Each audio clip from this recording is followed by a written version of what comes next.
గచ్చిబౌలిలోని AAG ఆసుపత్రిలో చికిత్స పొందుతున్న సిపిఎం రాష్ట్ర కార్యదర్శి తమ్మినేని వీరభద్రంను డిప్యూటీ సీఎం భట్టి విక్రమార్క, మంత్రి పొంగులేటి శ్రీనివాసరెడ్డి, ఎమ్మెల్యే కోమటిరెడ్డి రాజగోపాల్ రెడ్డి పరామర్శించారు. ఆయన ఆరోగ్య పరిస్థితి గురించి వైద్యులను అడిగి తెలుసుకున్నారు. మెరుగైన వైద్యం అందించి త్వరగా కోలుకునేలా చూడాలన్నారు.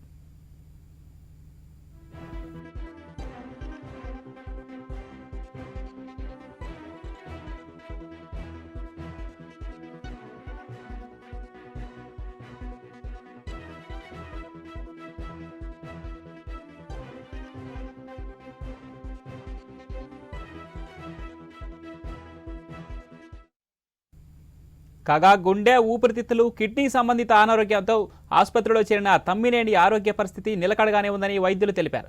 ఈ మేరకు బుధవారం హెల్త్ బులెటిన్ను విడుదల చేశారు. వీరభద్రం చికిత్సకు స్పందిస్తున్నారని, మౌఖికంగా ఇచ్చే సూచనలను అర్థం చేసుకుంటున్నారని పేర్కొన్నారు.